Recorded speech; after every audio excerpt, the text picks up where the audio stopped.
আপনার 8টা রয়েছে স্লিপার কোচ। এখান থেকে আমি রাতের খাবারগুলো নিয়ে নিচ্ছি। একটা আধা ঘন্টা অ্যাডভান্স চলে এসেছিলো বলে মানে মনে হয় অপরাধ করে ফেলেছে।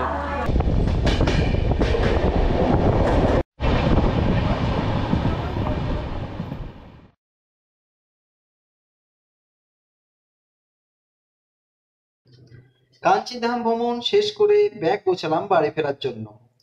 যেহেতু শনিবার কাঞ্চিধামে প্রচুর ভিড় হয়, তাই আসার দিন গাড়িওয়ালা অমিত দা আগেই বলে দিয়েছিল তাড়াতাড়ি এখান থেকে বেরিয়ে যেতে, কারণ রাস্তায় প্রচুর জ্যাম হয়। তাই আমার ট্রেন লালকুয়া থেকে রাত 7:25-এর দিকে থাকলেও দুপুর 12টার দিকে কাঞ্চিধাম থেকে বেরিয়ে পড়ি।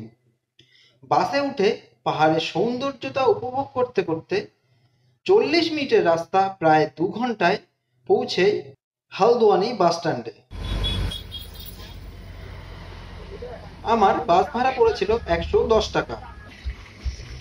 হালদোয়ানি নেমে প্রথমেই দুপুরের খাবার সেরে নেই। তো কাঞ্চিধাম ঘুরে আমি এখন বাড়ি ফিরছি। তো এই যে বাসটা ঢুকছে দেখুন, এটা হচ্ছে হালদোয়ানি বাস স্ট্যান্ড। তো এখন আমি এখান থেকে আমার ট্রেন রয়েছে লালকুয়া জংশন থেকে। তো সেই লালকুয়া জংশনে আমি এখন যাব। তো এখান থেকে দেখি কি ব্যবস্থা আছে যাওয়ার। তো এখান থেকে আমি এখন স্টেশনে যাচ্ছি, চলুন যাওয়া যাক। তো এই যে বাসটা দাঁড়িয়ে রয়েছে দেখুন, লেখা আছে কিচ্ছা লালকুয়া নাগলা হালদোয়ানি। তো হালদোয়া থেকে কিচ্ছা যাবে, তো এই বাসটা করে আমি এখন লালকুয়া যাব। তো বাসটা দাঁড়িয়ে রয়েছে, এই হচ্ছে নদীটা, এই হালদোয়ানি বাস স্ট্যান্ড ঠিক তার পাশে এইখানে। তো এখন চলুন বাসে ওঠা যাক। হালদোয়ানি থেকে বাস ধরি লালকুয়া জংশনের জন্য। তো আমি লালকুয়া স্টেশনে চলে আসলাম। তো হালদোয়ানি থেকে লালকুয়া স্টেশন দূরত্ব হচ্ছে ওই 17 কিলোমিটার মতো। তা বাসে আসলাম, বাসে ভাড়া নিল হচ্ছে 30 টাকা। আর শেয়ার গাড়িতে যদি আসেন তো সেখান থেকে ভাড়া নেবে হচ্ছে 40 টাকা, মানে 10 টাকার হেরফের। তো এখন দেখি আমি রাতে কিছু খাবার এখান থেকে নিয়ে তারপরে স্টেশনের ভিতরে যাচ্ছি। তো ওই যে ব্যানারটা দেখছেন, ওই ব্যানারটা এখানে স্টেশন রোড, আর এই হচ্ছে পান্ডে রেস্টুরেন্ট। তো লালকুয়া স্টেশনের পাশে পান্ডে ফ্যামিলি রেস্টুরেন্ট একটা হোটেল রয়েছে। তো এখান থেকে আমি রাতের খাবারগুলো নিয়ে নিচ্ছি। তো আমি এই রুটি নিচ্ছি, রুটি হচ্ছে 6 টাকা পার পিস, ঠিক আছে। আর এই থালি আছে এখানে, ভেজ থালি হচ্ছে 60 টাকা। তো এই হলো লালকুয়া জাংশন। বেশ একটু অন্য টাইপের, অন্যান্য যেমন লাল কালার ঠালার থাকে অন্যান্য স্টেশনে, এটা বেশ একটু অন্য টাইপের আছে। তো ঢুকেই এই হচ্ছে লালকুয়া স্টেশনের টিকিট কাউন্টার, সবাই টিকিট নিচ্ছে। এরপর চলে যাই লালকুয়া জংশনের ওয়েটিং রুমে। তো এই হচ্ছে বিশ্রামালয় ওয়েটিং রুম লেখা রয়েছে, ওখানে গিয়ে আমি একটু ওয়েট করি, তারপরে এই ট্রেনে উঠবো। ট্রেন আগে থেকে দিয়ে দেওয়ার জন্য মোটামুটি 6:30 নাগাদ ট্রেনে উঠে পড়ি। Lalkuan to Howrah weekly superfast, এই ট্রেন নাম্বারটা হলো 12354। তো এটা শুক্রবার ছাড়ে হাওড়া থেকে, শনিবার এসে পৌঁছায় লালকুয়াতে, আবার শনিবার এখান থেকে ছাড়বে 7:25-এ, আর কালকে হাওড়া পৌঁছাবে 6:25। মোটামুটি আপনাদের সময় লাগে হচ্ছে গিয়ে 23 ঘন্টা মতো। আর ট্রেনটার স্টপেজ টোটাল রয়েছে 19টা।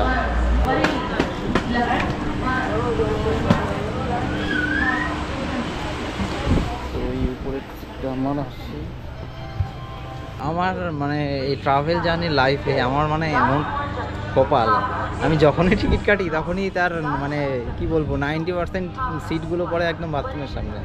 তো দেখুন এই হচ্ছে বাথরুম, ঠিক আছে, আর এই আমার সিট পড়েছে ওই উপরে, মানে 80 নাম্বার সিটটা, মানে বেরিয়েই বাথরুম। তো এখন তো ঠিক আছে, তো ট্রেন যখন চলবে ব্যাস সব যাবে ওয়াশরুমে, কেউ জল ইউজ করে না, এটা তো ট্রেনের স্বাভাবিক একদম, কেউ জল ইউজ করবে না, আর সারা রাতে এই অবস্থা হবে।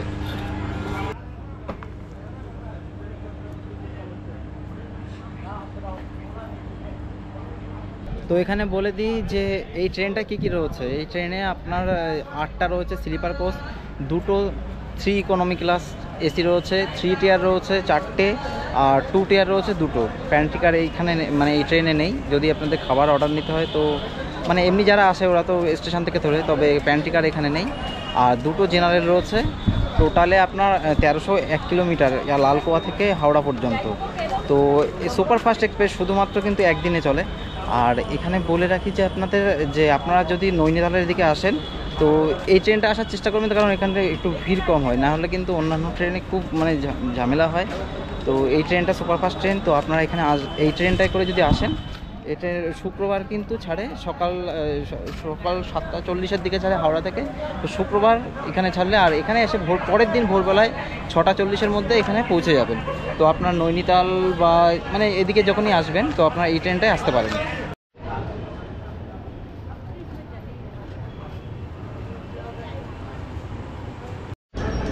তো পুরো 7:25 বাজে, 7:25-এ লালকুয়া থেকে আমাদের ট্রেন ছেড়ে দিল। এখন এখান থেকে মোটামুটি 20 মিনিটের রাস্তায় গিয়ে এর পরের স্টেশনে দাঁড়াবে কিচ্ছা। তো আমাদের ট্রেন এখন ছেড়ে দিয়েছে একদম সময় মতো। চলুন এবার আগানো যাক হাওড়ার দিকে।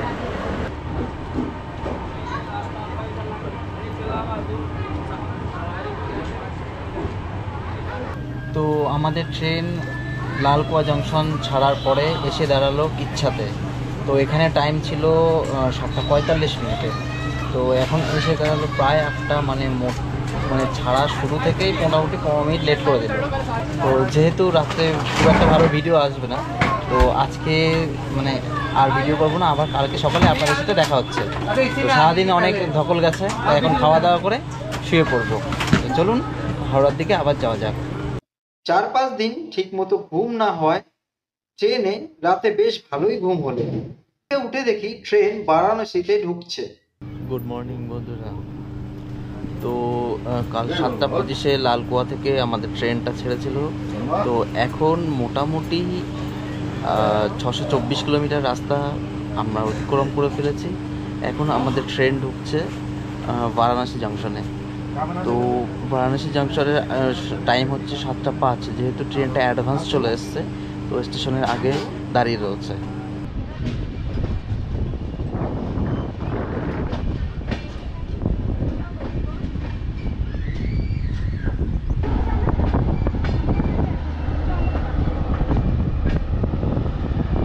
তো আমি অবশেষে এখন এসে পৌঁছালাম বারাণসী জংশন। তো লালকুয়া জংশন ছাড়ার পরে বারাণসী জংশন হচ্ছে এই 10 নম্বর। তো ট্রেনটা আধা ঘন্টা অ্যাডভান্স চলে এসেছিলো বলে মানে মনে হয় অপরাধ করে ফেলেছে, তাই মানে 25 মিনিট আরও লেট করে দিল। লেট করিয়ে এখানে এখন ঢুকলো বারাণসী জংশনে। এই এখন ট্রেন দাঁড়ালো। তো এখানে ছিল টাইম হচ্ছে 7:05, তো এখন বাজে 7:30। তো এখানে তো 10 মিনিটের হোল্ডিং টাইম আছে। তো দেখা যাক 10 মিনিট দাঁড়ানোর পরে ছাড়ায় নাকি আবার দেরি করে। তো চলুন এরপরে আবার পরে গিয়ে দেখা হচ্ছে।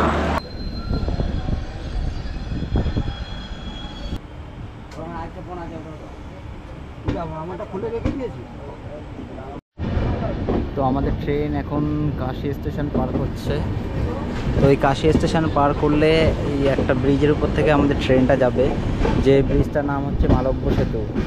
আর ব্রিজটা তৈরি হয়েছে গঙ্গা নদীর উপরে। তো দেখুন এখন আমাদের ট্রেনটা ব্রিজে এন্টার করছে। তো এই হলো মা গঙ্গা। আর এখান থেকে এই সাইডে হচ্ছে নমঘাট রয়েছে, ওই নমঘাট দেখা যাচ্ছে। দেখুন হাত রয়েছে তিনটা, আর বড় একটা হাত তৈরি হয়েছে। নমঘাট থেকে শুরু করে এদিক থেকে অস্থিঘাট পর্যন্ত টোটালে 84টা ঘাট আছে। গত 2 মাস আগে আমি বারাণসীতে এসেছিলাম, তো তার ভিডিওর লিঙ্ক আমি নিচে ডেসক্রিপশনে দিয়ে দেবো, আপনারা সেখান থেকে দেখে নিতে পারেন। তো এই এখন দেখুন দিনের বেলায় বারাণসী।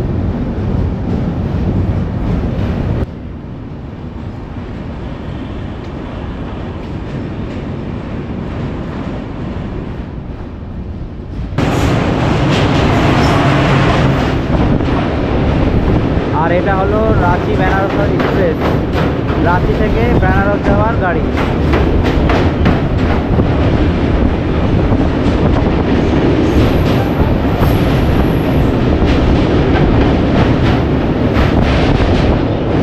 তো আমাদের ট্রেন মালব্য সেতু ক্রস করা হয়ে গেল। এখন এই ট্রেন আর দাঁড়াবে না, এখন মানে এরপরে গিয়ে পরের যে স্টপেজে দাঁড়াবে সেটা হচ্ছে পণ্ডিত দীনদয়াল উপাধ্যায় জংশন, যেটা আগের নাম ছিল মুঘলসরাই জংশন। চলুন এরপরে মুঘলসরাই জংশন গিয়ে আপনাদের সাথে দেখা হচ্ছে। এরপর ট্রেন পণ্ডিত দীনদয়ালের দিকে ছুটতে লাগলো, কিন্তু স্টেশনের অনেক আগেই ট্রেন দাঁড় করিয়ে দিল। সেই সময় যে সমস্ত ট্রেনগুলি আমার ট্রেনকে ক্রস করছিল সেগুলো ক্যামেরা বন্দি করতে থাকলাম। দেখলাম পাটনা গোমতীনগর বন্দে ভারত এক্সপ্রেস আসছে, তাই সেটা ক্যামেরা বন্দি করলাম।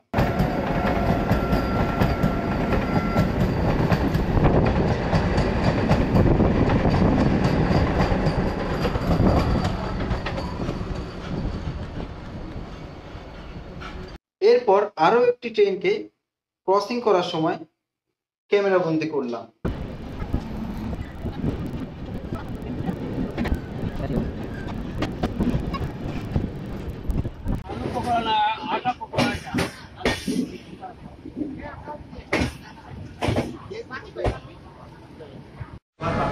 তো আমার ট্রেন এখন এসে দাঁড়ালো পণ্ডিত দীনদয়াল উপাধ্যায় জংশন, যেটা আগে মুঘলসরাই নাম ছিল। তো এই স্টেশনে ট্রেনের টাইম ছিল সকাল 8:15, সেখানে এখন ট্রেন এসে দাঁড়ালো 9টার সময়। তো 45 মিনিট প্রায় মানে এখনও পর্যন্ত লেটে চলছে। তো এখনও সামনে অনেক রাস্তা বাকি, জানি না কী করবে। তো যাই হোক, এখন দেখা যাক আবার রাস্তা কি হয়, তারপর আপনাদেরকে জানাচ্ছি।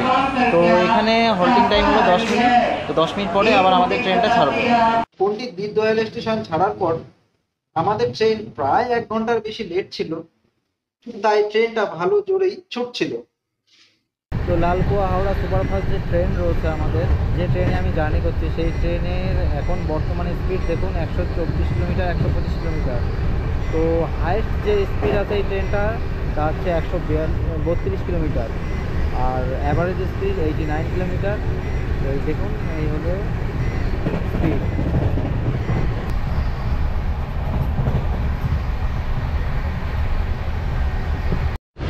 তো আমাদের ট্রেন এখন এসে দাঁড়ালো সাসারামে। তো সাসারামের এখানে টাইম ছিল হচ্ছে সকাল 9:30, এখন বাজে 10:30। তো প্রায় 1 ঘন্টা লেট করে দিল। তো এখন হাওড়া টাইম আবার সেই মোটামুটি সেই আধা ঘন্টা লেট দেখাচ্ছে। তো জানি না কী হবে। তো আজকে আবার ঝড় হওয়ার কথা আছে। সাসারাম ছাড়ার পর দেখতে পেলাম একটা মন্দির ও সাথে বিশাল বড় এক মহাদেবের মূর্তি।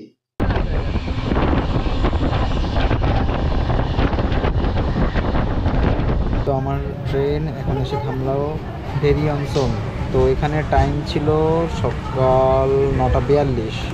তো এখন ট্রেন ঢুকলো 10:55। মানে এখন 1 ঘন্টারও বেশি লেট হয়ে গেছে। দেরিয়নসন পার করার পর সোন নদী দেখলাম ছোট ছোট পাহাড়, যা ট্রেনে যাত্রার সময় আমার খুব ভালো লাগে।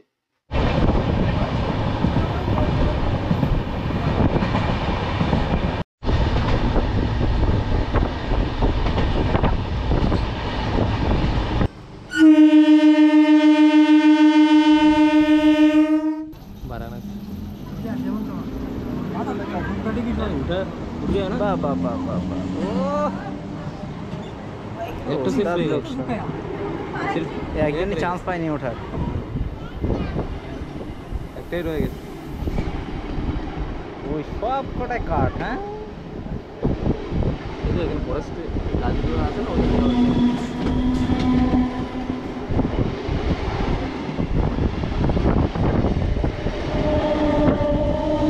ট্রেন গয়া স্টেশন ছাড়ার পর 3টে টানেলের মধ্যে দিয়ে যায়, তাই সেই 3টেকে ক্যামেরা বন্দি করব বলে গেটে চলে এলাম। তো আমাদের ট্রেন এখন একটা টানেলের ভিতর ঢুকছে। দেখুন, টানেল নাম্বার 1906 টানেল।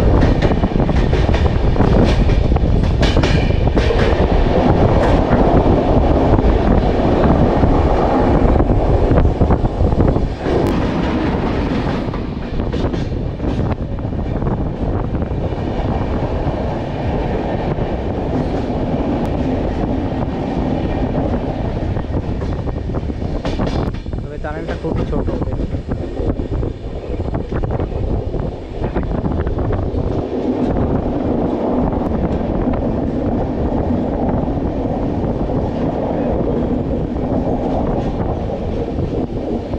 প্রাকৃতিক সৌন্দর্যতা উপভোগ করতে করতে পৌঁছালাম ধানবাদ।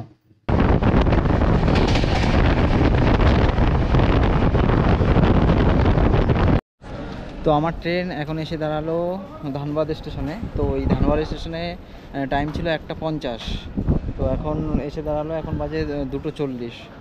ওই মানে 10-15 মিনিট মানে মেকআপ করেছে, বাদ বাকি মনে হচ্ছে এইভাবেই যাবে। এইখানে যখন টাইমটা মেকআপ হয়নি তো মানে লেটেই যাবে যা বুঝতে পারছি। তার উপরে আজকে আবার সেই ঝড় আসার কথা আছে, তো কী হবে জানি না। তো যাই হোক, এখন ট্রেন দাঁড়িয়েছে। তো এখানে হচ্ছে গিয়ে 5 মিনিট হল্ট, 5 মিনিটের পরে আবার ধানবাদ থেকে ছাড়বে। এরপর দুপুরের খাবার সেরে একটু ঘুমিয়ে নিলাম। আসানসোল পার করার পর বৃষ্টি দেখতে পেলাম, কারণ সেদিন ঘূর্ণিঝড় রামেলের আসার কথা ছিল। নিউজে দেখলাম অনেক ট্রেন বাতিল আছে, তাই ঠিক করলাম হাওড়া না গিয়ে বর্ধমান নেমে যাব। এরপর গেটের সামনে দাঁড়িয়ে যে সমস্ত ট্রেন ক্রস করছিল তাদের ক্যামেরাবন্দি করতে লাগলাম।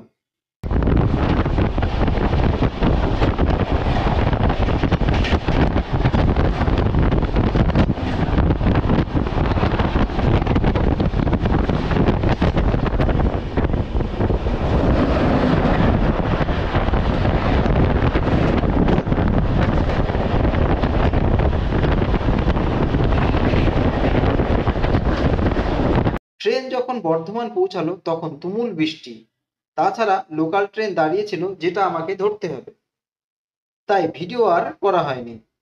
তো বন্ধুরা, যেহেতু মানে আমি বর্ধমান স্টেশনে নেমেছি, কিন্তু প্রচন্ড পরিমাণে বৃষ্টি হচ্ছিল বলে ভিডিও রেকর্ডিং করতে পারিনি। তো আমি এখন ব্যান্ডেল স্টেশনে রয়েছে, এখান থেকে আমি নৈহাটি যাব।